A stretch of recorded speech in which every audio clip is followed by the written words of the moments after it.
का सबसे लोकप्रिय कार्यक्रम आर पार। इतनी बुरी हार को आप पचा कैसे पा रहे हैं जो गुजरात में आपके साथ हटा है? जश्न किस बात का मन रहा है? मोदी मोदी किस बात का हो रहा है? जो इनकी हार गुजरात में हुई है उसे हार कहते हैं, तो तबाही कहते हैं। जनता तय करती है कौन मुकाबले में होगा, इतना घमंड ठीक नहीं है। राहुल गांधी नहीं जाते हैं वहाँ कांग्रेस जीत जाती है। चुनौती आम आदमी पार्टी मानते हैं या आज भी कांग्रेस आपके लिए चुनौती है? चमन में इख्तिलाफ है, रंग बू से बात बनती है। तुम ही तुम हो तो क्या तुम हो, हम ही हम हैं तो क्या हम। अंगार हार उनको जिनकी सुल्हाक समय रुक जाता है, आदेश जिधर कर देते हैं इतिहास उधर मुड़ जाता है।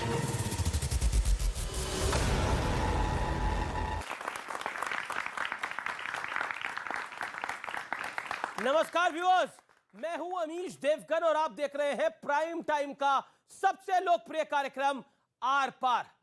प्रधानमंत्री मोदी का मैजिक और देश के गृह मंत्री अमित शाह का माइक्रो मैनेजमेंट, इन दोनों का नतीजा है कि गुजरात में भारतीय जनता पार्टी का जादू बरकरार है, जो इतिहास में पहले कभी नहीं हुआ। यानी बीजेपी की रिकॉर्ड तोड़ जीत। बीजेपी ने इस जीत में कई रिकॉर्ड बनाए हैं। 182 में से 156 सीट पर जोरदार जीत हासिल की, लेकिन रिकॉर्ड सिर्फ भारतीय जनता पार्टी ने नहीं बनाया है, कांग्रेस भी रिकॉर्ड होल्डर है। कांग्रेस ने रिकॉर्ड बनाया है इतिहास में सबसे कम सीटें जीतकर, 17 सीटें जीतकर गुजरात में अपनी सबसे बुरी हार का रिकॉर्ड बनाया है। कांग्रेस के 44 उम्मीदवार तो अपनी जमानत तक नहीं बचा पाए, यह रिकॉर्ड बनाया है। आईबी की रिपोर्ट के आधार पर सरकार बनाने का दावा करने वाली अरविंद केजरीवाल की पार्टी ने भी एक नया रिकॉर्ड बना दिया है, नया कीर्तिमान मचा दिया है। हिमाचल की सभी सीटों पर, यानी सभी 67 सीट्स पर, 68 सीटें कुल थी, वहां पर पार्टी की जमानत जब्त हो गई है। और गुजरात में भी आम आदमी पार्टी के 128 उम्मीदवारों की जमानत जब्त हुई है। सीएम पद के दावेदार इशुदान गढ़वी, जिनको केजरीवाल लिख के कह रहे थे चुनाव जीत जाएंगे, अपना चुनाव हार गए हैं। आम आदमी पार्टी के अध्यक्ष गोपाल इटालिया, जिन्होंने प्रधानमंत्री मोदी की मां को गाली निकाली थी, वो भी अपना चुनाव हार गए हैं। उधर यूपी के रामपुर उपचुनाव में भी एक नया सियासी इतिहास बना है, रिकॉर्ड बना है। करीब 55% मुस्लिम आबादी वाली इस सीट पर पहली बार भारतीय जनता पार्टी की जीत हुई है। इतना ही नहीं, भारतीय लोकतंत्र के इतिहास में पहली बार इस सीट पर किसी बहुसंख्यक उम्मीदवार को जीत मिली है। लेकिन बड़ा सवाल है, क्या गुजरात के रिजल्ट में कोई बड़ा संदेश छुपा है? क्या हिमाचल के नतीजे में कोई बड़ा संदेश छुपा है? आज इसी पर हम चर्चा करेंगे कि ये नतीजे 2024 का बड़ा ट्रेलर है। अगले 1 घंटे जनता जनार्दन के बीच से इसी पर होगा सबसे बड़ा सियासी मंथन।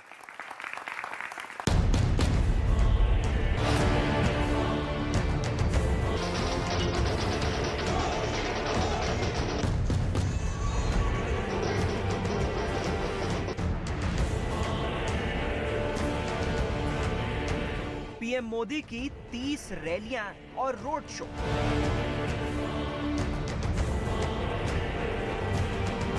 अमित शाह का गुजरात में माइक्रो मैनेजमेंट।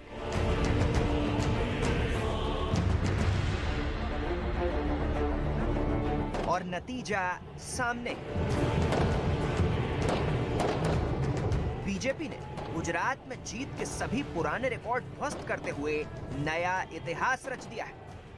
182 में से 156 सीटें जीत ली, वहीं कांग्रेस 17 सीटों पर सिमट गई। आईबी रिपोर्ट के नाम पर जीत का दावा करने वाली आम आदमी पार्टी महज 5 सीटें जीत पाई। कि जो अपने आप को न्यूट्रल कहते हैं, जिनका न्यूट्रल होना जरूरी होता है, वो कहां खड़े होते हैं, कब कैसे रंग बदलते हैं और कैसे कैसे खेल खेलते हैं, वो अब देश को जान लेना बहुत जरूरी है। उन लोगों को भी जानना चाहिए, पहचानना चाहिए कि ये भी ठेकेदार है।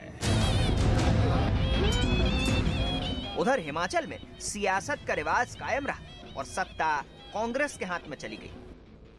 68 में 40 सीटें कांग्रेस को मिली, तो वहीं बीजेपी को 25 सीट मिली और मात्र 1% वोट शेयर के साथ आम आदमी पार्टी 0 पर आउट हो गई। अब जरा जीत के बड़े बड़े दावे करने वालों का ये रिपोर्ट कार्ड भी देख लीजिए। गुजरात में आम आदमी पार्टी के 128 उम्मीदवार और कांग्रेस के 44 उम्मीदवार अपनी जमानत तक नहीं बचा पाए। और हिमाचल में तो आम आदमी पार्टी की ऐसी दुर्दशा हुई कि 67 उम्मीदवारों की जमानत जब्त हो गई।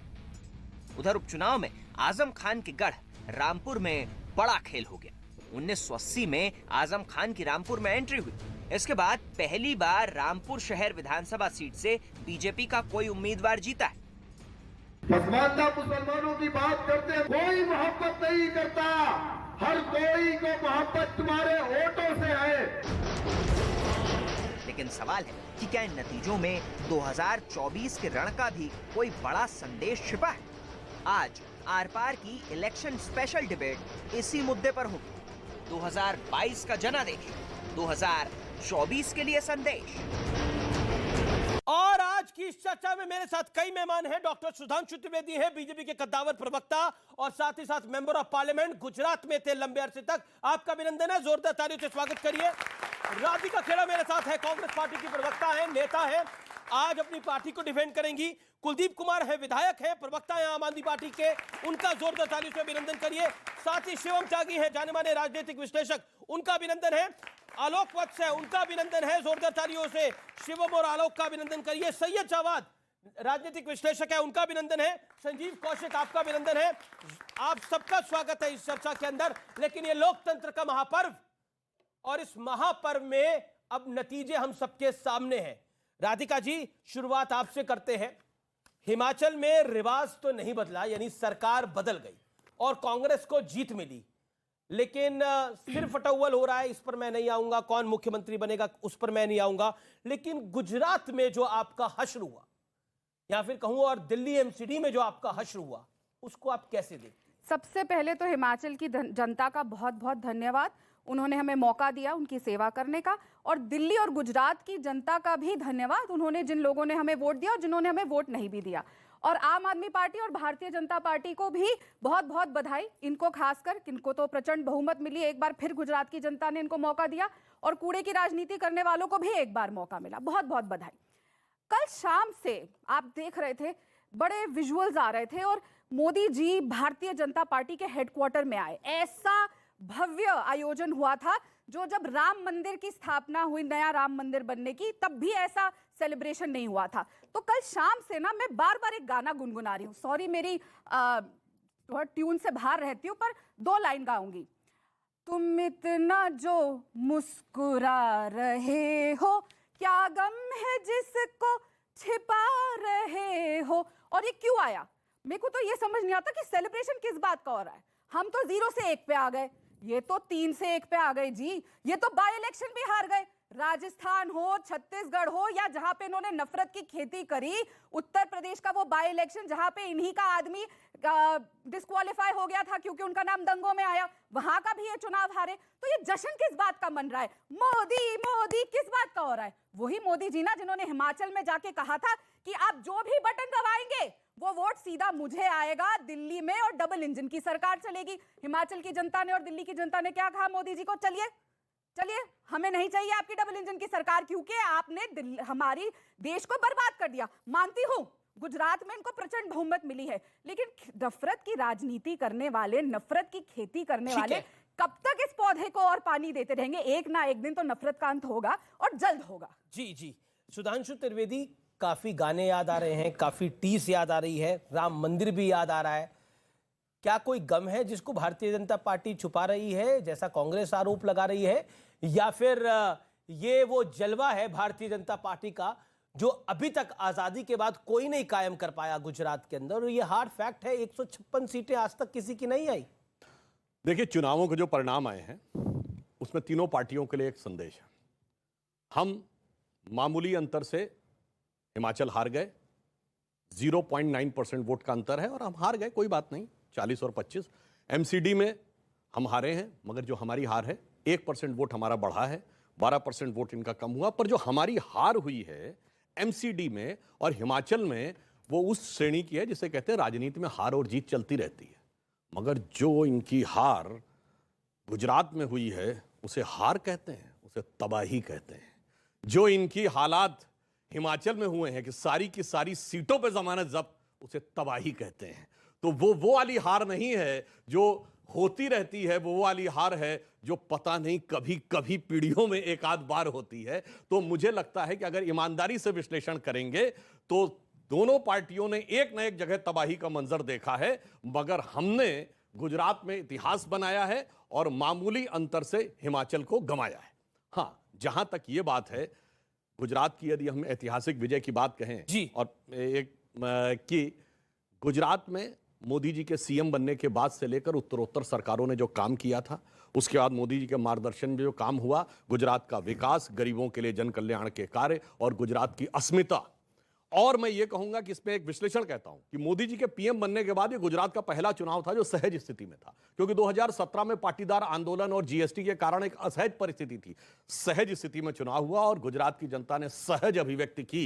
मोदी जी का अपना राज्य था, गृह मंत्री जी का गृह राज्य था, और बहुत सारे लोगों ने बहुत कुछ उनके बारे में कटुता, घृणा, अवमानना, रावण, औकात, सब कुछ बोला। अब जनता ने दिखा दिया किसकी क्या औकात थी। तो मोदी जी के लिए ये लोग फूलों का हार लेके नहीं आए थे, अंगारों का हार लेके आए थे। मगर मोदी जी उस मिट्टी के बने हैं जिनके लिए एक पंक्ति कहता हूं, अंगार हार उनको जिनकी सुन हाँक समय रुक जाता है, आदेश जिधर कर देते हैं इतिहास उधर मुड़ जाता है। वो उन्होंने गुजरात में किया। और अंत में एक लाइन, एक लाइन कह दूं, उन्होंने जो गीत गाया था, अब एमसीडी और गुजरात के बाद यदि गीत गाएं तो मुझे लगता है इनके लिए वो पंक्ति चरितार्थ होती है, आग लगड़े हमरी झोपड़िया में हम गाएं मल्हार। जी ठीक है, मैं राधिका आपको मौका दूंगा, लेकिन आईबी की रिपोर्ट का इंतजार देश की जनता कर रही है। वो आईबी की रिपोर्ट क्या है? आपके एक विधायक ने बोला वो तो हमारा इंटरनल यूनिट है कोई, वो आईबी है हमारी। मतलब एक होता ही एक श्रेणी होती है जिसके अंदर आप चुनाव में एक दावा कर लेते हैं और फिर बोलते हैं कि देखिए चुनावी बात थी। एक श्रेणी वो होती है जिसके अंदर आप उस झूठ को डिफेंड करने की कोशिश करते हैं।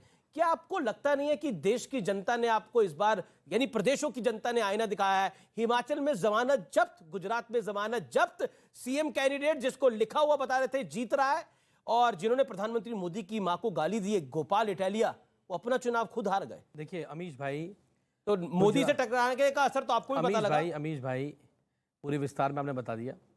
देखिए गुजरात प्रधानमंत्री जी का गढ़ है, गुजरात अमित शाह जी का गढ़ है, और उस गढ़ के अंदर एक 10 साल पुरानी पार्टी जो 10 साल पहले खड़ी हुई थी, वो पार्टी वहां पर 13% वोट लेके जाती है। वो पार्टी वहां 5 विधायक लेके आती है। वो पार्टी वहां 35 सीटों पर दूसरे स्थान पर रहती है। ये आम आदमी पार्टी का जलवा है, अरविंद केजरीवाल जलवा है कि एक पार्टी जो 10 साल पहले खड़ी हुई थी, मैं भाजपा का इतिहास बताना शुरू करूंगा, कांग्रेस का इतिहास शुरू करूंगा, इनको पता लगेगा कितने कितने साल में 2 सीट तक अटके रहे, लेकिन आम आदमी पार्टी ने किस प्रकार से गुजरात में 13% वोट लिया। अभी सुधांशु जी खड़े हुए हैं, ये इतने खुशी मना रहे हैं, जश्न मना रहे हैं, हिमाचल से निकल गए।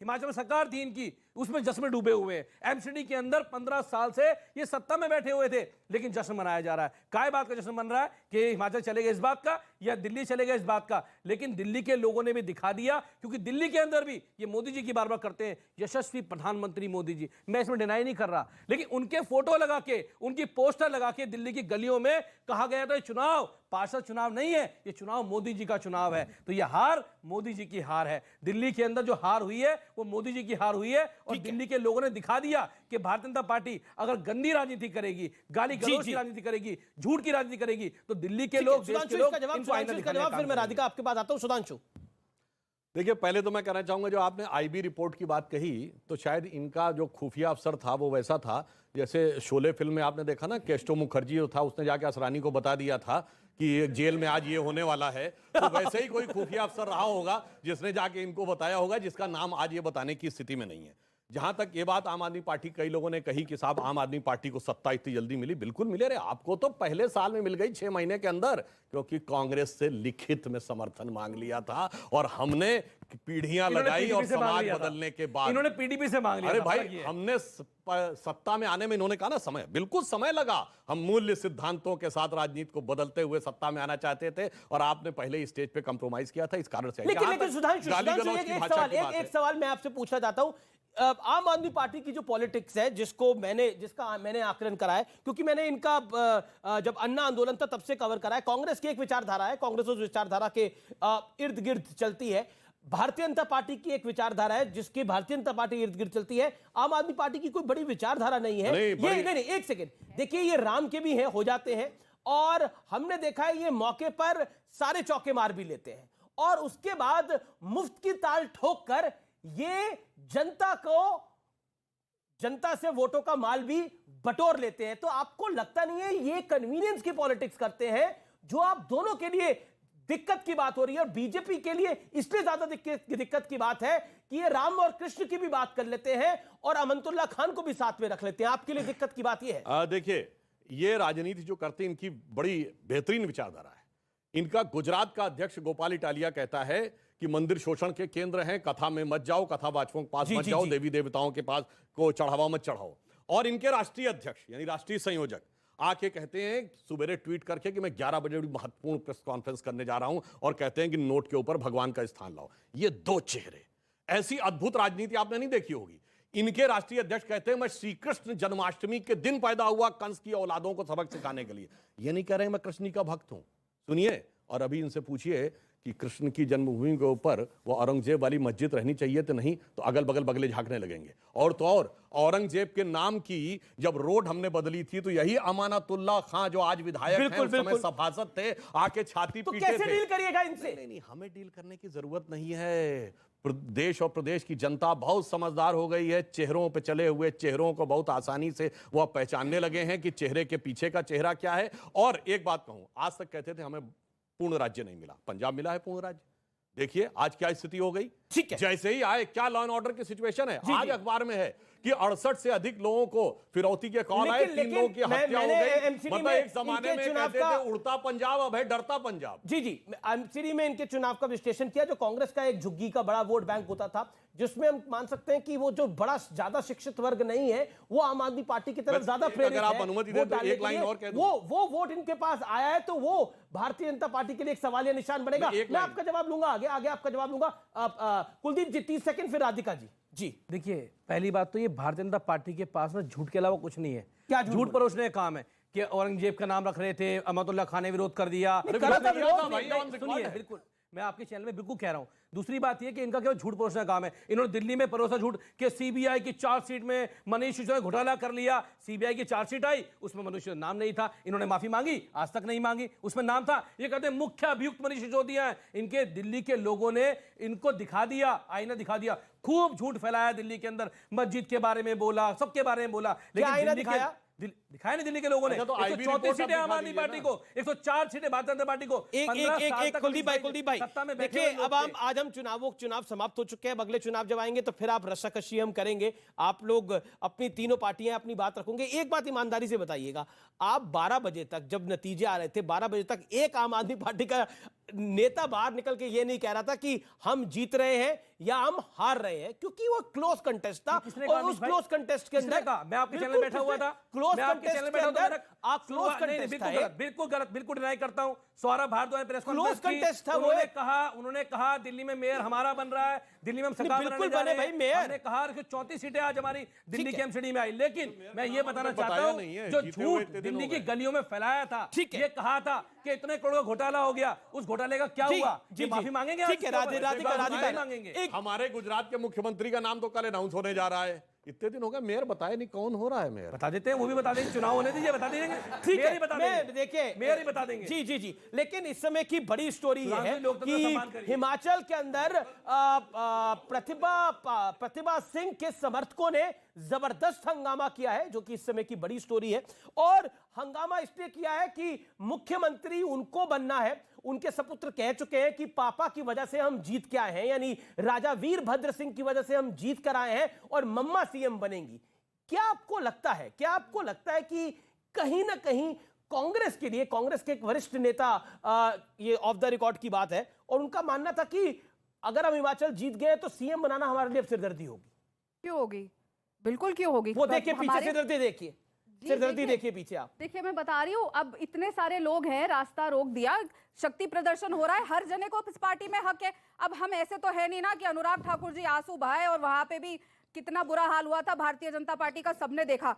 विश्व प्रसिद्ध, बिल्कुल उन्होंने सही कहा, देश की जनता समझदार हो रही है। इसलिए जब मोदी जी ने अपने ही पूर्व विधायक को, जिसकी टिकट काटी, फोन करके कहा आप मेरे पे विश्वास रखिए, अपने तो विश्वास रख नहीं रहे, देश की जनता भी समझदार हो रही है, इसलिए हिमाचल से भी बाय बाय हो गया और दिल्ली एमसीडी से भी बाय बाय हो गया। वो देखिए आपके लिए शक्ति प्रदर्शन हो रहा है, तस्वीरें देख लीजिए शक्ति प्रदर्शन वाली, सारे एक्सपर्ट भी जरूर देखेंगे, निवेदन है जरा। फिर बात आती है, इन्होंने कहा झूठ झूठ झूठ की बात कर रहे थे कि बाकी लोग झूठ बोलते हैं। ऐसा एक कागज लेके बहुत फोटो वायरल हो रही है केजरीवाल साहब की, ऐसी ही हैंडराइटिंग थी, ऐसा ही एक साइन हुआ था, मैं भी बैठ के नकल ही कर रही थी। लिखा था हमारे प्रदेश अध्यक्ष गोपाल इटालिया भारी मार्जिन से जीत रहे हैं, हमारे सीएम उम्मीदवार ईसूदन जी भारी मार्जिन से जीत रहे हैं, अल्पेश जी समथिंग समथिंग भारी मार्जिन से जीत रहे हैं, गुजरात में आम आदमी पार्टी की सरकार आ रही है। अच्छा, हिमाचल में भी ऐसे ही कुछ कर लिया, अजब गजब वादे किए थे। लेकिन ये गुजरात में इतना फर्क क्यों पड़ा, आपको पता है अमीश जी? इन लोगों का समझौता हुआ, क्योंकि इनका नाम इन्होंने सीबीआई की चार्जशीट से सुबह शाम गाली दे रहे थे। मैं तो नहीं मानती कि सुधांशु जी भी जब इस इल्जाम लगा रहे थे मनीष सिसोदिया के ऊपर, बहुत जांच पड़ताल करके सबूत होंगे तभी तो इल्जाम लगाया होगा। मोदी जी की पार्टी की ऐसी हवा में इल्जाम लगाती है। इनकी सीटें इनकी वजह से आई है। इन्होंने कहा, लेकिन इनका वोट शेयर नोट कर लीजिए पहले आप। इन्होंने कहा कि नफरत की खेती जो हम करते रहते हैं, छोटे रिचार्ज को बुलाया, आइए वही चीज आप आके गुजरात में करके दिखाइए, और वही नफरत की खेती करते हैं। पप्पू को तो नहीं बुलाया ना? पप्पू को जानते नहीं आप? जानते हैं, आलू की फैक्ट्री लगाते हैं, आलू सोना बनाते हैं, वो अरविंद केजरीवाल नहीं कर सकते, इतना झूठ नहीं परोस सकते, इतना झूठ का परोसना नहीं आता। पप्पू नहीं, अरविंद केजरीवाल जी, मैं फिर कह रहा हूँ कि आज 10 साल पुरानी पार्टी अमीश जी अगर आज यहाँ आ चुकी है, इनकी हालत देखिए, 17 सीटें गुजरात में इनके पास आई है, ये दावा क्या क्या करती है? एमसीडी में 0 सीटें आ रही है, दिल्ली में 0 सीटें इनकी, 25 सेकंड दीजिए। आपकी जिम्मेदारी है देश का नंबर 1 चैनल, देश का नंबर 1 बहस आज जिसमें हम खड़े हुए हैं, वो इनका झूठ का पुलिंदा एक बार और खोलेंगे, दिखाइए। क्योंकि मोदी जी ने कहा था कि आलू डालेंगे सोना निकलेगा, ऐसा भाषण दिया था, उसी को राहुल जी ने जब रिपीट करके कहा कि मोदी जी तो ऐसा कहते हैं इधर से आलू डालो सोना निकलेगा, और उसको इन्होंने तोड़ मोड़ा। ये छोटा रिचार्ज है, बड़ा रिचार्ज, छोटे रिचार्ज है क्या राहुल जी मोदी जी के? सुधांशु मैं आपको बता रहा हूँ, चुनाव होता है विदेश से मौज उड़ा देते हैं, मेरी गलती है।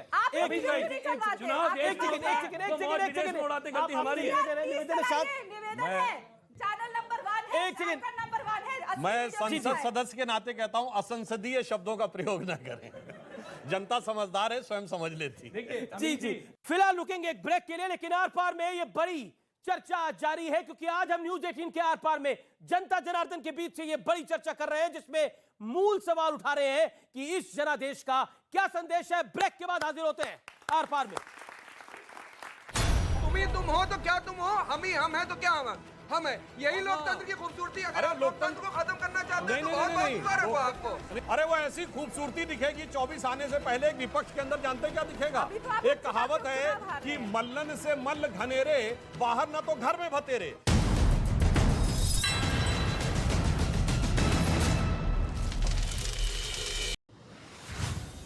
लखनऊ विश्वविद्यालय में मामूली बात पर छात्रों के 2 गुटों में हुआ विवाद, 2 आरोपी छात्रों को सस्पेंड किया गया। बिहार के कटिहार में पीट कर महिला की हत्या, ससुराल वालों पर हत्या का आरोप। यूपी के हरदोई में बुजुर्ग महिला से मारपीट करने का वीडियो आया सामने, महिला की रिश्तेदार पर पीटने का आरोप। छत्तीसगढ़ के बिलासपुर में 3 मंजिला कॉम्प्लेक्स में लगी भीषण आग, लाखों का सामान जलकर हुआ राख। पटना के बाढ़ में एक केमिकल फैक्ट्री में भीषण आग लगने से मचा हड़कंप, गैस रिसाव की वजह से लगी आग, कड़ी मशक्कत के बाद काबू पाया गया। बिहार के भागलपुर में भीषण आग में एक फैक्ट्री पूरी तरीके से जलकर राख, शॉर्ट सर्किट की वजह से लगी थी आग। गुजरात के राज्यपाल से मिले भूपेंद्र पटेल, राज्यपाल से मिलकर मुख्यमंत्री पद से इस्तीफा सौंपा। गुजरात चुनाव में बंपर जीत के बाद दिल्ली में बीजेपी मुख्यालय में पीएम नरेंद्र मोदी का भव्य स्वागत किया गया। पीएम बोले, जनता ने रिकॉर्ड तोड़ने में भी रिकॉर्ड तोड़ दिए। गुजरात विधानसभा चुनाव में माधव सिंह सोलंकी का 37 साल पुराना 149 सीट का रिकॉर्ड टूटा, बीजेपी के कार्यकर्ताओं ने मनाया जश्न। पीएम मोदी के गांव वडनगर और गृह मंत्री अमित शाह के गांव मानसा में खिला कमल, दोनों जगह पर पिछले चुनाव में कांग्रेस ने जीत दर्ज की थी। गुजरात में बीजेपी की रिकॉर्ड जीत की खुशी में अहमदाबाद के एक मुस्लिम परिवार ने 151 किलो मिठाई बंटवाई। बेकरी के मालिक अतीक अंसारी ने बीजेपी की इस जीत को ऐतिहासिक बताया। गुजरात विधानसभा चुनाव में कांग्रेस की करारी हार के बाद कांग्रेस के प्रभारी ने इस्तीफा दिया। रघु शर्मा ने राष्ट्रीय अध्यक्ष मल्लिकार्जुन खड़गे को इस्तीफा भेजा। हिमाचल में जीत के बाद राहुल गांधी और मल्लिकार्जुन खड़गे ने जनता का जताया आभार। आज दोपहर 3 बजे शिमला में होगी विधायक दल की बैठक। हिमाचल प्रदेश विधानसभा चुनाव में जयराम ठाकुर ने जीती अपनी सीट। कई मंत्रियों को हार का सामना करना पड़ा। हिमाचल प्रदेश की कांगड़ा में 15 में 10 सीटों पर कांग्रेस ने जीत दर्ज की। 2017 के चुनाव में कांग्रेस को मिली थी सिर्फ 3 सीटें। यूपी की मैनपुरी लोकसभा सीट के उपचुनाव में डिंपल यादव की बंपर जीत। अखिलेश यादव ने जीत को मैनपुरी के मतदाताओं की नेताजी को सच्ची श्रद्धांजलि बताया। यूपी के रामपुर उपचुनाव में जीते बीजेपी उम्मीदवार आकाश सक्सेना। आजम खान के गढ़ में खिला कमल। अरविंद केजरीवाल ने आम आदमी पार्टी के राष्ट्रीय दल बनने का किया दावा। गुजरात चुनाव में 5 सीटों की जीत के बाद पार्टी कार्यकर्ताओं को दी राष्ट्रीय पार्टी बनने की बधाई। मैनपुरी में डिंपल यादव की जीत के बाद शिवपाल यादव ने अपनी पार्टी का समाजवादी पार्टी में विलय किया। अखिलेश यादव की मौजूदगी में समाजवादी पार्टी में हुए शामिल। यूपी के खतौली विधानसभा उपचुनाव में आरएलडी ने बड़ी जीत दर्ज की। मदन भैया ने बीजेपी प्रत्याशी राजकुमारी सैनी को हराया। राजस्थान के सरदार शहर विधानसभा उपचुनाव में जीती कांग्रेस। बीजेपी की तरफ से मैदान में उतरे अशोक पिंचा की हुई करारी हार। बिहार के कोहरनी उपचुनाव में महागठबंधन से कांटे की टक्कर में जीती बीजेपी। केदार प्रसाद गुप्ता ने जेडीयू उम्मीदवार मनोज कुशवाहा को हराया। छत्तीसगढ़ की भानु प्रतापपुर विधानसभा सीट पर कांग्रेस की हुई जीत। ओडिशा की पदमपुर सीट पर बीजेडी को मिली कामयाबी। मनी लॉन्ड्रिंग मामले में सत्येंद्र जैन की आज सुनवाई टली। राउस एवेन्यू कोर्ट में 3 जनवरी को होगी अगली सुनवाई। राजस्थान के सीकर में हुए राजू टिहत हत्याकांड में पुलिस की तफ्तीश लगातार जारी। पुलिस को मिले वीडियो में हत्या वाली जगह से 100 मीटर दूर एक लड़का भागता नजर आया। राजस्थान के डूंगरपुर में बीजेपी पार्षद ने प्रशासन के खिलाफ अनोखा विरोध जताया। जर्जर स्कूल इमारत की मरम्मत न होने पर बीजेपी पार्षद ने अपना सिर मुंडवाया। यूपी के उन्नाव में जीएसटी टीम की छापेमारी। टेंट हाउस मालिक ने कराया था जीएसटी रजिस्ट्रेशन। गाजियाबाद में 25,000 की इनामी बदमाश को पुलिस ने किया गिरफ्तार। वाहन चेकिंग के समय हुई गिरफ्तारी। बदमाश के कब्जे से अवैध असलहे बरामद। यूपी के सीतापुर में NH 24 पर एक लड़के का स्टंट का वीडियो सामने आया। चलते ऑटो की छत पर बैठकर स्टंट करता दिखा लड़का। स्टंट का वीडियो वायरल। बिहार के दानापुर में बारात में शामिल 2 भाइयों को गोली मारी, जिसमें एक लड़के की मौके पर मौत हो गई, वहीं दूसरे की हालत गंभीर बनी हुई है। पंजाब के जालंधर में 30 लाख रुपए की फिरौती नहीं देने पर कपड़ा कारोबारी की गोली मारकर हत्या। एक गार्ड भी हुआ घायल। वारदात का वीडियो सीसीटीवी में आया सामने। बिहार के छपरा में बेखौफ अपराधियों ने लड़के की गोली मारकर की हत्या। बदमाश बाइक और मोबाइल लेकर हुए फरार। पुलिस बदमाशों की तलाश में जुटी। उत्तराखंड के बागेश्वर में सड़क हादसे में कार सवार 4 लोगों की हुई मौत। 2 लोग गंभीर रूप से हुए घायल।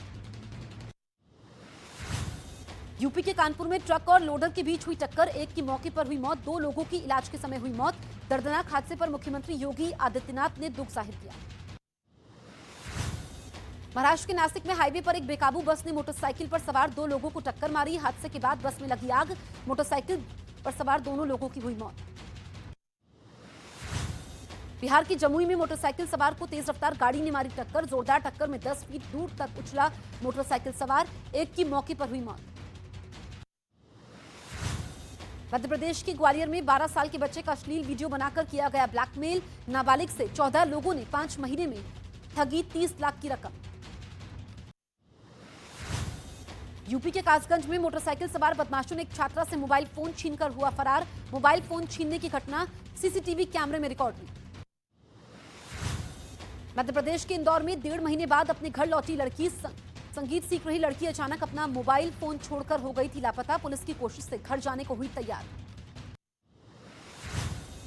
यूपी के बांदा में कुत्तों ने एक बच्चे पर किया हमला। बुरी तरीके से घायल हुए बच्चे को अस्पताल में भर्ती करवाया गया। झारखंड के जामताड़ा में रिहायशी इलाके में घुसा हाथियों का झुंड। गांव में हाथियों ने कच्चे घरों को रौंदा।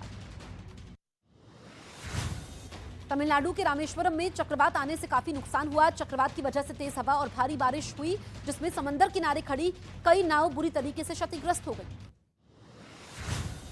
बिहार के वैशाली में शादी के घर में लगी भीषण आग से मची अफरा तफरी। दमकल की कई गाड़ियों ने मौके पर पहुंचकर आग पर काबू पाया। राजस्थान में भीलवाड़ा के जिला अस्पताल में एक लड़के ने खुद को गोली मारकर की खुदकुशी की कोशिश। सुसाइड से पहले लिखी सोशल मीडिया पर पोस्ट। पुलिस घटना की जांच में जुटी। रूस के मॉस्को में एक मॉल में लगी भीषण आग। दूर तक उठती नजर आई आग की लपटें।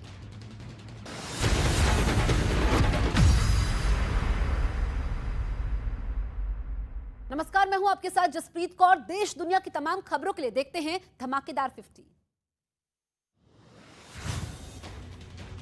श्रद्धा हत्याकांड के आरोपी आफताब की साकेत कोर्ट में हुई पेशी। 14 दिनों के लिए आफताब की न्यायिक हिरासत बढ़ी। मध्य प्रदेश के बैतूल में 400 फीट गहरे बोरवेल में पिछले 4 दिनों से फंसा 8 साल का बच्चा। चट्टानों की वजह से रेस्क्यू करने में एनडीआरएफ और एसडीआरएफ की टीम को हो रही है परेशानी। यूपी के ग्रेटर नोएडा में महिला डॉक्टर को कुछ लोगों ने पीटा। अपने इलाके में महिला फ्लैट के अवैध निर्माण का विरोध कर रही थी। झारखंड के देवघर में मरीज की मौत पर परिवार वालों ने जमकर हंगामा किया। डॉक्टर पर इलाज के समय लापरवाही का आरोप लगाया। यूपी के हाथरस में आशा वर्कर ने एडिशनल सीएमओ के ड्राइवर को पीटा। मारपीट के बाद आशा वर्करों ने काम का बहिष्कार कर कार्रवाई की मांग और नारेबाजी भी की। लखनऊ विश्वविद्यालय में मामूली बात पर छात्रों के दो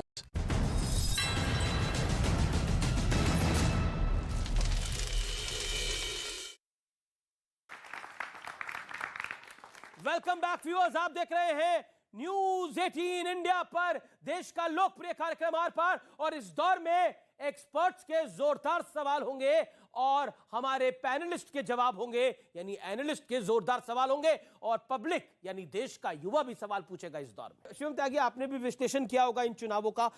गुजरात में जो सरकार बनी है वहां पर जब शुरुआत में 1995 में सरकार बनी थी 127 सीटें थी। आज गुजरात में भारतीय जनता पार्टी के पास 156 सीटें हैं। अगर मैं बात करूं बिहार की, 123 सीटों वाले नीतीश कुमार 2005 से 2022 तक आते आते 43 सीटों पर आ गए हैं। 27 साल बाद भी एक नेता का इतना बड़ा लार्जर देन लाइफ इंपैक्ट है और एक आदमी 52 में से 41 चुनाव हारे हुए राहुल गांधी ये कह दें कि ये इतना बड़ा किस बात का सम्मान दिया जा रहा है, तो मुझे लग रहा है आपका विश्लेषण गलत है। नो डाउट, बहुत अच्छा आपको मुबारक। मोदी जी ने पूरा जीता। अरे रामपुर भी जीत गए, रामपुर भी जीत गए। सर सब वो वीडियो चला दीजिए। रामपुर में क्या हुआ, दूसरी चीज में बात कर रहा हूँ। कौन सा वीडियो रामपुर का कौन सा वीडियो? देखिए माननीय प्रधानमंत्री जी बहुत बड़ा फेस है, होम ग्राउंड में बहुत अच्छा उन्होंने खेला। अगर ये कहा जाए कि माननीय प्रधानमंत्री जी को जीत का सेहरा है तो हार का सेहरा आपके राष्ट्रीय अध्यक्ष जेपी नड्डा साहब के सर पे बनेगा या माननीय प्रधानमंत्री मोदी जी के बनेगा, ये बता दीजिए मुझे। अच्छा एक तो बताइए, रामपुर पे रामपुर की जीत पर आपका क्या कहना है? सही है जवाब। एक सेकंड, सवाल जो पूछो सुनो आप। रामपुर पर आपको क्या लगता है? नहीं, रामपुर के ऊपर तो सर अभी कोर्ट के अंदर मामला गया, तो क्या कोर्ट में क्या मामला? देख लीजिए क्या कोर्ट में मामला क्या? बीजेपी की जीत हुई है, आप कह रहे हैं कोर्ट में मामला गया है। देख लीजिए किस तरीके से क्या क्या हुआ। क्या हुआ है? मैनपुरी में जीत भी गलत है। पूरा प्रशासन एक तरफ, खतौली हारे नहीं, आप हारे नहीं। तो फिर ये बड़ा अच्छा है, ये विश्लेषण कितना बढ़िया है। एक सेकंड, ये विश्लेषण कितना बढ़िया है कि ये विश्लेषण कितना बढ़िया है सैयद बाबू का। अब बैठिए, सुना मैंने। अब ये कितना बड़ा, एक सेकंड, उसके बारे में बोलूंगा सर। क्या एक तरफा हुआ है सर। चुनाव जिस तरीके से निष्पक्ष नहीं हुआ उसके बारे में लगातार आजम खान साहब बोलते रहे, कहीं कुछ नहीं हुआ। पुलिस किस तरीके से घरों में गई, क्या क्या हुआ, वो सारी वीडियो मौजूद। अब आपने अपनी बात, अब इंटरेस्टिंग बात सुनिए। उत्तर प्रदेश के अंदर 3 उपचुनाव होते हैं और खतौली के अंदर समाजवादी पार्टी जीतती है, तो प्रशासन बिल्कुल सही था। सुनिए, मैनपुरी के अंदर समाजवादी पार्टी जीतती है और मुलायम सिंह यादव से बड़ी जीत डिंपल यादव दर्ज करती हैं। प्रशासन सही था, लेकिन जहां हारते हैं वहां कहते हैं कि प्रशासन गलत था। पॉइंट ये है व्यूअर्स, मैं आपको कहना चाहता हूं, स्कूल के अंदर बच्चे होते थे, कॉलोनी के अंदर बच्चे होते थे, जब वो बॉल पे छक्का मार लेते थे या चौका मार लेते थे तो कहते थे कि बॉल सही है। जब आउट होते थे तो बोलते थे ये नो बॉल है, ये वाइट बॉल है, और बल्ला और किल्ली उठा के चल लेते थे अगले मोहल्ले में। पॉइंट ये है आप लोगों का। देखिए अंतर क्या है, उनकी गलती नहीं है। अरे ये सहन करो, 55 मुसलमानों ने बीजेपी को वोट डाला है। उनकी गलती नहीं है। वो जो कह रहे हैं, जब आजम खां जी के जमाने में रामपुर में उनको वो पुराना एक्सपीरियंस होगा ना, पुलिस उनकी भैंस को ढूंढने के लिए लगी रहती थी। अब क्या हो गया है कि पुलिस उनके सांडों के पीछे पड़ गई। तो हो सकता है इनको लग रहा हो कि पुलिस ने ज्यादती कर दी है, तो उनका अनुभव अपनी जगह ठीक है। मगर मैं एक बात कहना चाहता हूं, उन्होंने पूछा था हार का सेहरा। अरे जनाब, पहले मैं विनम्रता से स्वीकार करता हूं कि कांग्रेस पार्टी जीत गई हिमाचल में, पर इसका श्रेय किसको है?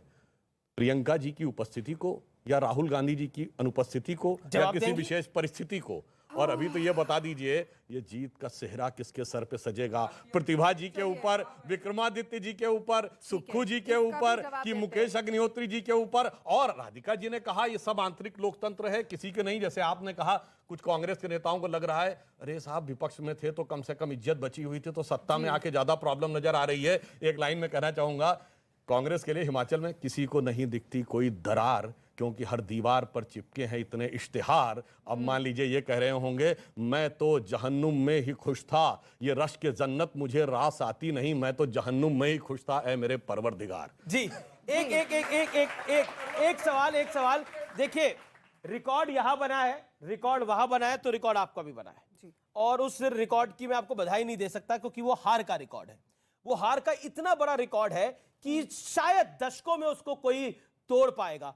क्या आपको लगता है कि जब आप प्रचार कर रहे थे, जब आप चुनाव में थे, क्योंकि आप खुद गुजरात जाती थी, इस तरह का हश्र होने वाला था, आपको लग रहा था? या फिर आपको लग रहा है कि ये सरप्राइज हो गया आपके लिए, और या फिर इसीलिए राहुल गांधी बच बचा के निकल रहे थे वहां से? अब 2-3 बातों का जवाब दे देती हूँ। ये कहते हैं हम लड़े नहीं। अरे आप मोदी जी की बात तो सुनिए। मोदी जी को वहां पे जाके बैठना पड़ा सुबह से शाम।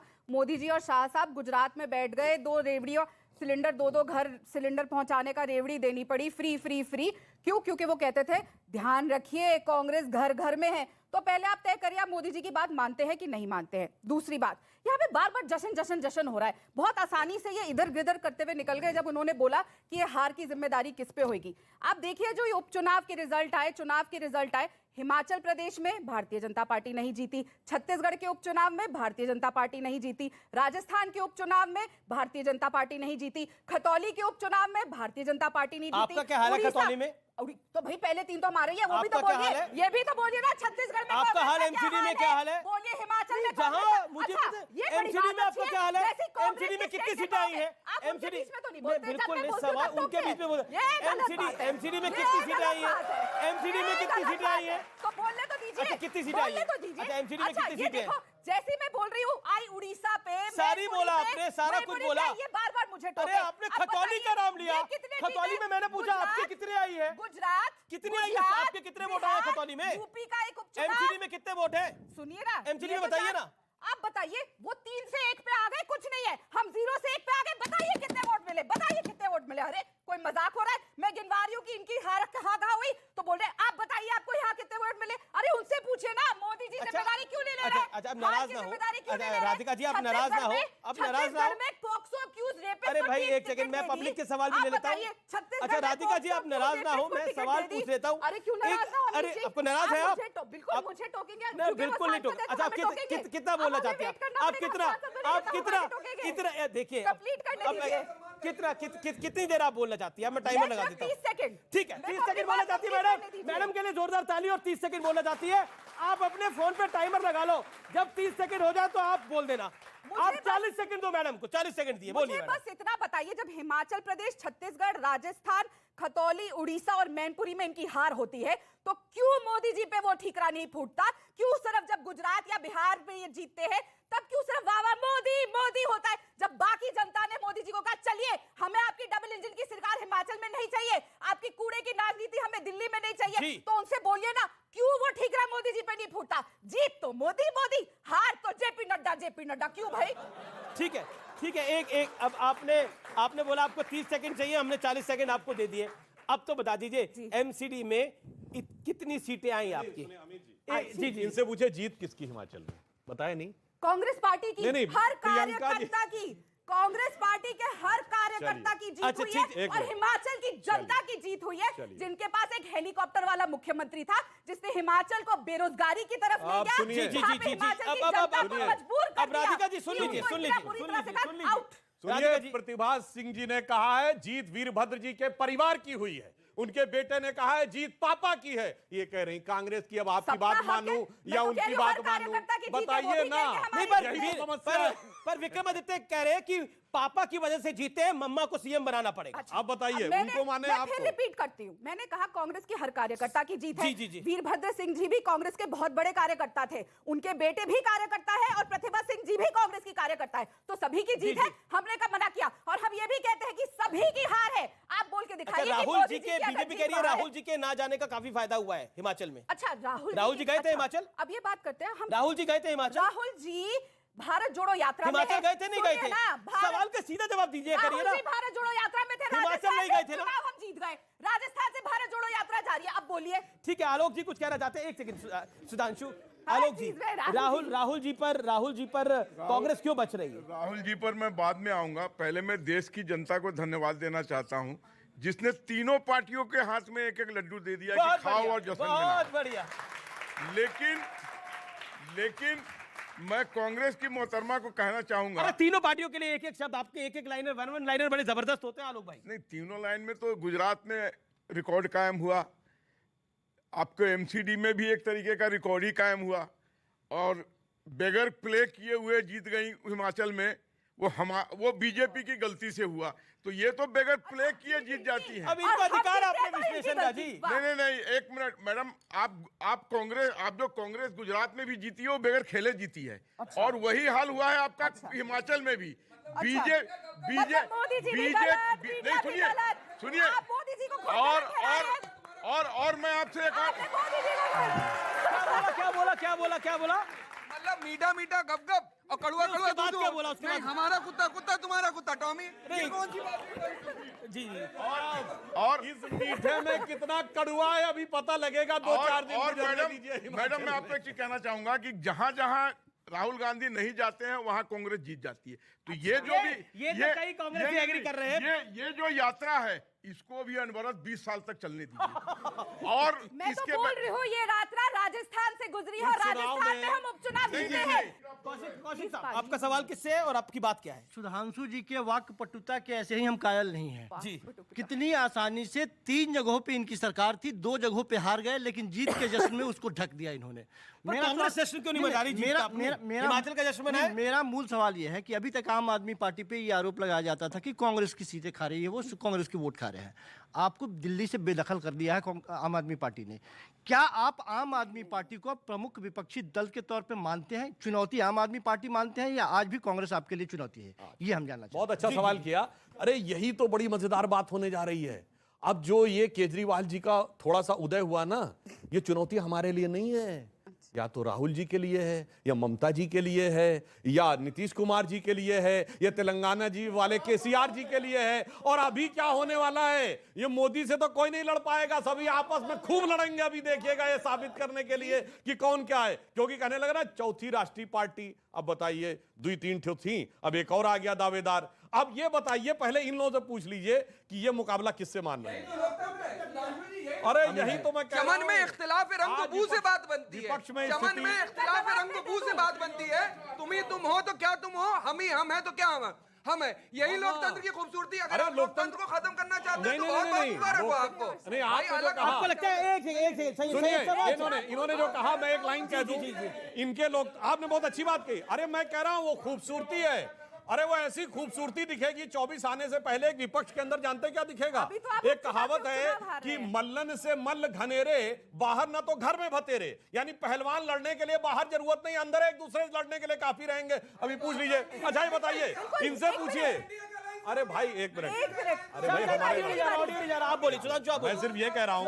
अच्छा इनसे पूछिए कि मोदी जी से मुकाबला राहुल का है, इनसे पूछिए केजरीवाल का है। पूछिए, अभी ये बात साफ हो जाएगी। मोदी जी से बाहर ना तो घर में बतेरे। भाई देखिए, मोदी जी से मुकाबला किसका? राहुल आपको मुकाबले में लिख रहे हैं? देखिए मेरी बात सुनिए, राहुल जी दिख रहे हैं। जनता तय करती है कौन मुकाबले में होगा। इतना घमंड ठीक नहीं है। घमंड तो बड़े बड़ों का नहीं रहा, घमंड तो हिटलर का नहीं रहा, तो मोदी जी का, सुधांशु जी का क्या रहेगा? तो जनता तय करती है, और जब जनता तय करती है तो सत्ता पलट देती है। जनता ऐसी है, जनता जनार्दन है। पहली बात। दूसरी बात एक और बताऊं, राहुल जी का मुकाबला है केजरीवाल जी? देखिए मैं फिर कह रहा हूं कि आज आम आदमी पार्टी जिस प्रकार से पूरे देश भर के अंदर शिक्षा, स्वास्थ्य की बात कर रही है, देश को नंबर 1 बनाने की बात कर रही है। हमारा एजेंडा क्लियर है, हमें देश को फ्री का सामान देकर नंबर 1। फ्री का नहीं, आप अपमान मत करिए। नहीं, मैं फ्री का आप अपमान मत करिए, आप अपमान, अमीर जी, फ्री का नहीं, जनता को उसका अधिकार देना, जनता को उसके टैक्स के पैसे का रिवर्ट देना, ना कि स्विस बैंक में भर लेना, ना कि काला धन इकट्ठा कर लेना। काला धन आएगा, आ गया क्या देश में? पंजाब में 8 महीने हो गए, सुनिए 1000 रुपए दे दिए पंजाब में, देंगे, बिल्कुल देंगे। 300 बिजली दे दी हमने पंजाब के अंदर, पंजाब 1000 रुपए दे दिए। क्यों? आपने 2 करोड़ रोजगार दे दिए, 2 करोड़ रोजगार दे दिए, 15 लाख दे दिया आपने, 15 लाख दिया आपने, 2 करोड़ रोजगार दिया, 100 स्मार्ट सिटी दिया आपने, बुलेट ट्रेन दिया आपने, क्या दिया? ये आईबी का मतलब इंटरनल ब्रॉडकास्ट आप लोगों की पार्टियों में भी है, इंटरनल ब्रॉडकास्ट यूनिट है ऐसा सुधांशु जी? देखिए, ब्रॉडकास्ट बाहर वालों के लिए होता है, ये इंटरनल ब्रॉडकास्ट तो भाई उन्हीं के लिए होता होगा, मतलब जो टोपी लगा के रखते थे अब टोपी दूसरों को पहना दी, शायद उनके अंदर इंटरनल ब्रॉडकास्ट। आप क्या भी है इंटरनल ब्रॉडकास्ट? देखिए, इनके यहाँ तो पता नहीं क्या क्या है। पहले ये सारे टाइम बोलते थे कि कांग्रेस को मत वोट दो, कांग्रेस के जो जीत के आएंगे वो भाजपा खरीद के ले जाएगी। अब सिसोदिया साहब खुद कह रहे हैं आके कि हमारे लोगों को ये खरीद के लेकर जाने वाले मेयर नहीं बनने देंगे। तो जो आप दूसरों पे इल्जाम लगा रहे थे सबसे बड़ा खतरा पर, अब ये तो बता दीजिए सुधांशु जी, कब खरीद रहे, कब मेयर बना रहे, रोज आरोप लगा रहे हैं आप लोगों पे। बताइए तो दिल्ली की जनता का काम कब होगा, कूड़े का पहाड़ कब घटेगा? केजरीवाल जी टीवी चैनलों पे जो लिख लिख के दे के आए थे, कहे से लिखे का महत्व अधिक मतलब होता आप है। मेयर और सुनिए, नहीं बना रहे? और लिखे से भी अधिक मतलब महत्व आप किसका मेयर होता नहीं बना रहे है? ना? मैं कसम खाता हूँ मैं 15 लाख कि दूंगा। कभी भी 15 लाख कसम सीधा खाता अकाउंट में जाएगा, हूँ कि कांग्रेस सीधा की 15 लाख अकाउंट में जाएगा, कसम खाता हूँ, सीधा शब्द। 15 लाख मिलेगा, कसम 2 खाता करोड़ हूँ। रोजगार कसम सबको खाता हूँ। मिलेंगे, नहीं। स्मार्ट सिटी मिलेगी, बुलेट ट्रेन चलेगी। एक पब्लिक से देखिए क्या सवाल है, बोलिए सवाल। एक लाइन और आप बोलिए, एक लाइन बोलिए फिर छोड़िए, आ जाओ। कसम, ये पता नहीं फैमिली क्यों बीच में ले आते हैं। इन्होंने पहले एक बार ट्वीट किया था कि एलजी साहब आप तो मुझे जितना डांटते उतना तो मेरी पत्नी भी नहीं डांटती। अब जो घर में डांटा फटकारा दुत्कारा जा रहा है उसके लिए बाहर क्या बात करने की बात करना। जी। राधिका आप दिल्ली से खुद आती हैं। दिल्ली एमसीडी में जो डिबैकल हुआ है, और इंटरेस्टिंग बात ये थी कि आपके जो प्रदेश अध्यक्ष जनाब थे तो पूरी स्ट्रैटेजी बना रहे थे, इतनी बढ़िया स्ट्रैटेजी उन्होंने बनाई, उनका अपना वोट नहीं था तो वो क्या रणनीति बना रहा था व्यक्ति, सवाल ये खड़ा होता है। और दूसरी बात, गुजरात के अंदर जो आपका हश्र हुआ है, आप उसको एक कांग्रेस पार्टी की वरिष्ठ नेता होने के नाते, यानी एक आप विधायकी का चुनाव लड़ चुकी है, पार्टी के कम्युनिकेशन मीडिया सेल डिपार्टमेंट में आप काम करती है, एक सवाल का जवाब दीजिए, इतनी बुरी हार को आप पचा कैसे पा रहे हैं जो गुजरात में आपके साथ घटा है? मैं आपको बता रहा हूं, मैं गुजरात के कई एक्सपर्ट्स के साथ मेरी बात हुई, मैं गुजरात गया था, कोई मान नहीं रहा था कि कांग्रेस 35 से नीचे आ सकती है। श्योर शॉट कांग्रेस की सीटें थी 25 थी वहां गुजरात में, जो कांग्रेस आज तक कभी हार नहीं सकती थी, लेकिन वो सीटें हार गई है। कांग्रेस का ये अब तक का सबसे खराब प्रदर्शन है, ना भूतो ना भविष्य में ऐसा प्रदर्शन कांग्रेस को भी कभी उम्मीद नहीं होगी, वो कभी आगे भी करेगी। क्या आपको लगता नहीं है you are taking it too lightly? 40 second मुझे बीच में टोकिएगा नहीं। जी। सबसे पहले दिल्ली से शुरुआत करते हैं। दिल्ली में जब विधानसभा चुनाव हुए थे, हमारा वोट शेयर सिर्फ 4.2% रह गया था, जो आज बढ़ के 12% पे आ गया है धीरे धीरे। क्योंकि प्रॉब्लम यह है कि जो झूठ की स्पीड है वो तेज है और सच्चाई की स्पीड थोड़ी धीरे है, पर slow and steady always wins the race. Delhi में यह हुआ। आपने अनिल चौधरी जी की बात करी, मैं आपके सामने खड़ी हूं, मेरा वोट नहीं था। आप ऑनलाइन जब मैंने अपना वोट चेक किया, इलेक्टोरल लिस्ट में चेक किया, मेरा वोट था। जब मैं खुद वोट देने गई तो वहां पे मेरी फोटो पे डिलीटेड लिखा हुआ था। तो ये क्या हुआ है दिल्ली में, कौन जिम्मेदारी लेगा? ये सवाल हमने इलेक्शन कमीशन से भी पूछा है। आपको याद है हमने एक रिकॉर्ड बनाया था माधव, हाँ जी 149 का रिकॉर्ड खाप के जरिए 149 सोसाइटी को जात में बांटकर जो रिकॉर्ड बनाया था खाप वाला। इन्होंने क्या नफरत की खेती करी है वो भी बताइए ना। हमारी जाति पे आ जाएंगे, धर्म पे आ जाएंगे, इनकी नफरत की खेती के तो बीज बताइए कहाँ कहाँ बोए। दूसरी बात, क्या हंगामा नहीं हुआ? मोदी जी ने तो ऑलरेडी नफरत का डर फैलाना शुरू कर दिया। बोल रहे हैं कि ये तो अब मेरे पे अटैक करेंगे, तुम्हारे पे भी अटैक करेंगे, जनता को डराने का काम कर रहे हैं। अब डर और नफरत की राजनीति तो कर रहे हैं, जनता को डरा रहे हैं कि अब ये लोग इधर जीत गए। वो अपने कार्यकर्ताओं के बोल रहे थे शायद। दूसरी बात, गुजरात पे आते हैं। गुजरात पे बात करें, कितनी आपने बताया ना 149, इनकी कितनी सीटें आई हैं? 156। कितनी ज्यादा है? 7 ना? तो क्या प्रचंड ऐसा रिकॉर्ड हो गया? प्रचंड 7 सीटों में। ओह मोदी मोदी मोदी मोदी मोदी मोदी। अरे 27 साल बाद सीटें आई है इतनी। ऐसा तो है नहीं कि हम कि कभी किसी को उस पास वोट नहीं मिली। वो गुजरात का चुनाव माधव सिंह सोलंकी जी ने KHAM 4 जातियों और इंदिरा जी की हत्या की बात की सहानुभूति का चुनाव था। पूरा सुन ले। इंदिरा जी की हत्या के बाद का हुआ चुनाव था। को टिकट देते हैं, दंगई आके उसके लिए वोट मांगते हैं, हिंदू मुसलमान ये करते हैं, और बार बार वही जो आपने लाइन बोली थी, जरा फिर सुना दीजिए एक बार। गप गप क्या सुना आया था। खैर सुनिए, जो डर की बात करते हैं, मैं सिर्फ एक बात कहना चाहूंगा। अभी आप खुद ही बोल रहे थे कि रामपुर में हम जीते हैं, जहां पर देखिए एक बड़ा बढ़िया वाक्य था जो आजकल मीडिया में आप लोग भी याद करिएगा, जहां 55% मुसलमान हैं मगर पहली बार बहुसंख्यक समाज का जीता है। यानी 45% वाला बहुसंख्यक होता है, यह बहुत बढ़िया एक इंटेलेक्चुअल एस्टेब्लिशमेंट का नैरेटिव है, पहले समझना चाहिए। और जहां पर 55% मुसलमान है वहां पे हम जीते, इसका मतलब हमें समर्थन मिल रहा है। सुनिए, ये पॉइंट एक मिनट। देखिए, रामपुर में एक इतिहास और बना है। 55 मुसलमानों ने भारतीय जनता पार्टी को एन ब्लॉक वोटिंग करी है और रामपुर में इसी वजह से भारतीय जनता पार्टी की जीत हुई है। और सही कहा आपने जनाब, आपने बिल्कुल सही बात बोली और आपकी बात से मैं एग्री करता हूं कि गुजरात के अंदर कुछ ऐसी कॉन्स्टिट्यूएंसीज हैं जहां भारतीय जनता पार्टी, जो मुस्लिम बहुल इलाके हैं, जहां भारतीय जनता पार्टी जीत के आ रही है। इसके पीछे क्या कारण देखते हैं आप? देखिए, आज हम विश्लेषण करने के लिए बैठे हैं। तो सियासी लड़ाई चलती रहेगी, आगे भी चलती रहेगी, लेकिन ये एक बड़ा चेंज दिख रहा है। नरेंद्र मोदी जी का चेहरा जहां पर भी आता है वहां जाति, धर्म, हर चीज का ब्रैकेट टूट जाता है। आपने 2014 में देखा, आपने 2019 में देखा, 303 सीटें बिना मुस्लिम वोट्स के तो नहीं आई होंगी। 156 सीटों में जहां मुस्लिम डोमिनेटेड एरियाज है वहां पर वोट्स मिले हैं, तमाम चीजें हुई हैं। लेकिन जिस पॉलिसी पर वो हमेशा चलते आए हैं, ऐसा ही भारतीय जनता पार्टी का बाय एंड लार्ज जो प्रोमिसेस 1951-52 में किए गए थे जनसंघ द्वारा, आज तक उन्हीं पर चलते आ रहे हैं। ये क्या, ये व्हाट दिस सजेस्ट? सबके पीछे एक ही मूल मंत्र है जो मोदी जी ने दिया है, सबका साथ सबका विकास। लोगों को जितने भी रिलीफ मेजर्स हैं, 37 जो रिलीफ मेजर्स हैं प्रधानमंत्री के, उसका लाभ प्रत्येक व्यक्ति को मिला है जो मुसलमानों में। सैयद साहब, ये जो जीत हुई है भारतीय जनता पार्टी की, इसके क्या मायने हैं? खासतौर पे मुस्लिम एरियाज के अंदर जो भारतीय जनता पार्टी को प्रचंड जीत मिली है, अब तो ये कहना आपको भी छोड़ना पड़ेगा कि भारतीय जनता पार्टी एक तरफ देखती है, अब तो सब चुन के भेज रहे हैं इनको। देखिए, मैं तो सुधांशु त्रिवेदी जी से कई बार हूं और ये ऐसे भाजपा में सिर्फ इकलौते मुझे लगता है ऐसे लीडर हैं जो मुसलमानों में बखूबी सुने जाते हैं और पसंद करे जाते हैं। नंबर एक बात। दूसरी बात सम्माननीय वोट तो मोदी जी को मिल रहा है। नहीं, सुन लीजिए, वोट मिल रहा है, नो डाउट मिल रहा है। मैं आपसे यही दरख्वास्त करता हूं कि आप कहीं पर भी विधानसभा चुनाव लड़ते हैं, चाहे लोकसभा चुनाव लड़ते हैं, एक भी टिकट मुसलमानों का नहीं देते। मुसलमानों का रिप्रेजेंटेशन जब ना विधानसभा में पहुंचेगा ना लोकसभा में पहुंचेगा, और देश की दूसरी सबसे बड़ी आबादी का रिप्रेजेंटेशन अगर सदन में नहीं है तो उसकी जिम्मेदारी भी फिर आप। ये सवाल ये इंपॉर्टेंट सवाल है ये। सुनिए, इनकी रिप्रेजेंटेशन, सुनिए, अभी सुधांशु जवाब देंगे। सुधांशु सवाल किया है। जब यूपी का चुनाव आया था 80-20, तो उन्होंने कहा 80-20 का मतलब तो हम समझ रहे हैं, ठीक। और गुजरात में 10% मुसलमान हैं, पूछिए 20-20 टिकट दिए थे, पूछो। आपने यूपी में कितने दिए? पूछिए यूपी में दिए थे 0।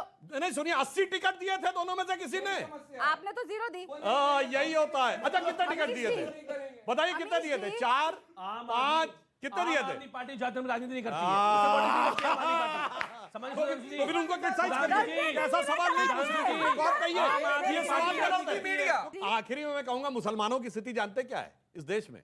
किसी ने उनको समझाया मुझे तुमसे बड़ी मोहब्बत है, तो दूसरे ने कहा फलां को तुमसे बड़ी अदावत है, मेरे साथ रहना। और उस अदावत मोहब्बत के जाल में ऐसे फंसे कि किसी को किसी की मोहब्बत ने मारा, किसी को किसी की अदावत ने मारा, और शराफत अली को सेकुलर सियासत ने मारा। गुजरात में कनेक्ट कर रहे हैं जनता से, वैसे दिल्ली में नहीं कर पा रहे। दिल्ली में कर नहीं पा रहे कनेक्ट, जैसा गुजरात में कनेक्ट मैंने बात जी कि हम इसका विश्लेषण भी करेंगे, और कनेक्ट पूरी तरीके से हट जाता है उसका तब मिलता है जब आप वोट में भी डिसाइसिव लॉस करें। जी सवाल मेरा सवाल सर ये है कि आप लोग बहुत अच्छी आइडियोलॉजी और सिद्धांतों पे चलते हैं, पर ये जो आम आदमी पार्टी है छोटे छोटे लूप होल्स कहीं से निकाल लेते हैं और कुछ लुभावनी चीजें ये करके घुसाते हैं, तो क्या इस चीज के लिए आप कुछ अपना प्लान कर रहे हैं आगे के लिए? ये सवाल मैंने इसका पूछा भी था, इसका जो आपने जवाब भी दिया था, मुझे लगता है इसका जवाब वो पहले दे चुके हैं एक बारी। जो मैंने सवाल पूछा था कि फिर भी संक्षेप में अगर आप बोलना चाहें, क्योंकि आखिरी 2 मिनट है हमारे पास।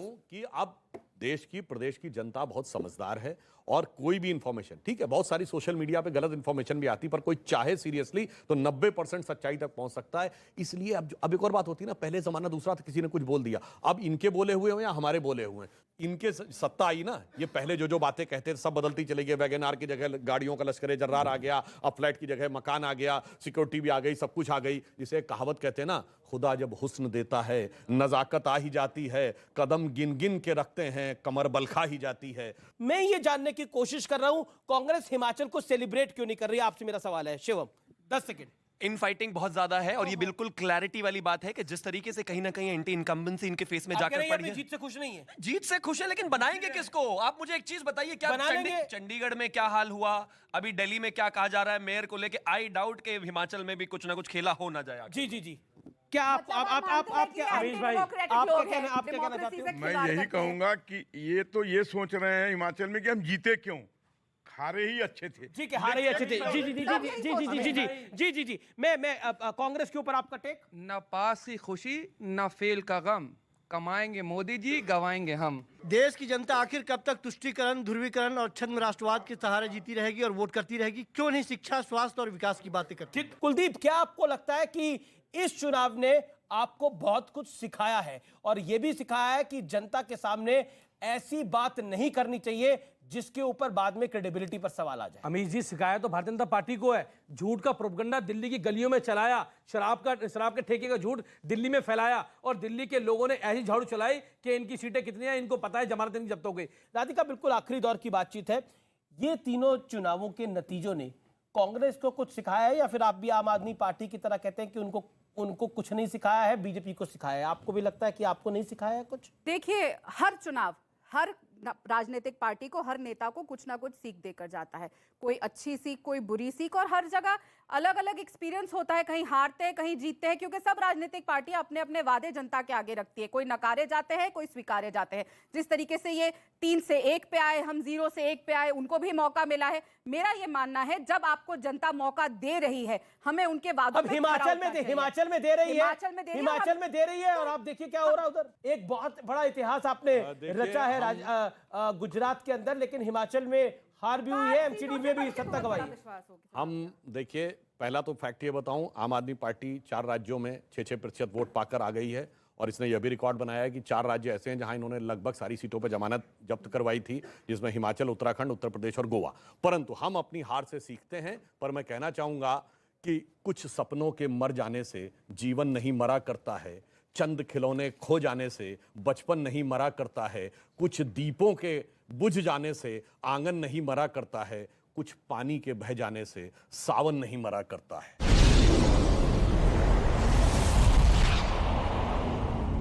और अब वक्त है हमारे सुप्रसिद्ध विश्लेषण का। वैसे तो विश्लेषण हम कार्यक्रम की शुरुआत में दिखाते हैं, यानी बिगनिंग में दिखाते हैं, लेकिन आज विश्लेषण मैं आपको कार्यक्रम में के अंत में दिखा रहा हूं और इसके मायने हैं, मैं आपको दिखा रहा हूं चुनावी आंकड़ों का संपूर्ण विश्लेषण और दिलचस्प विश्लेषण।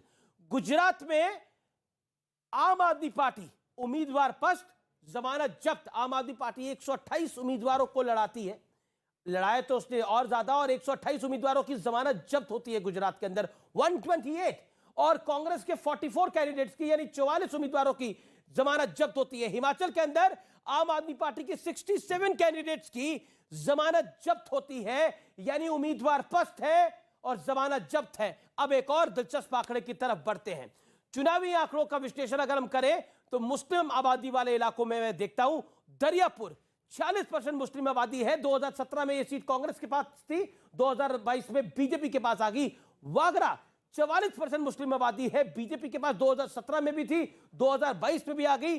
भरूच 38% मुस्लिम आबादी है। अहमद पटेल इसी इलाके से आते थे, बीजेपी के पास 2017 में भी थी और 2022 में भी है। अब भुज 35% मुस्लिम आबादी, 2017 में यह सीट बीजेपी के पास थी, अभी भी बीजेपी के पास है। जम्बूसुर 31% मुस्लिम आबादी है, यह सीट पहले कांग्रेस के पास थी 2017 में, बीजेपी के पास 2022 में आ गई है। बापूनगर 28% मुस्लिम आबादी है, कांग्रेस के पास ये सीट थी, बीजेपी के पास आ गई है। यानी तो मुस्लिम आबादी वाली सीटें हैं वो लगभग कांग्रेस पार्टी के पास जा रही है। ये एक दिलचस्प आंकड़ा है। आइए अब एक और आंकड़ा आपको मैं दिखाता हूं। गुजरात में कांग्रेस की हार वाला रिकॉर्ड, 17 सीटें जीती और या फिर कहें तो 17 सीटें नसीब हुई, और ये अपने आप में एक रिकॉर्ड है। वोट शेयर 28% से कम, ये भी अपने आप में एक रिकॉर्ड है। 77.3% का वोट शेयर अपने आप में रिकॉर्ड है। चुनावी इतिहास में सबसे बुरा प्रदर्शन राहुल गांधी और मल्लिकार्जुन खड़गे की पार्टी का। इससे पहले 1990 में सबसे कम 33 सीटें आई थी। यह नंबर अपने आप में बहुत जोरदार है। 33 सीट्स आई थी इससे पहले, लेकिन अब उससे भी आंकड़ा नीचे 17 सीटें आई हैं। इसलिए यह हार बहुत बड़ी है कांग्रेस पार्टी के लिए। आइए एक और आंकड़ा देखते हैं। आपकी जो दाल नहीं गली है, गुजरात में 5 सीटों पर सिर्फ जीत मिली है, 128 पर जमानत जब्त हुई है।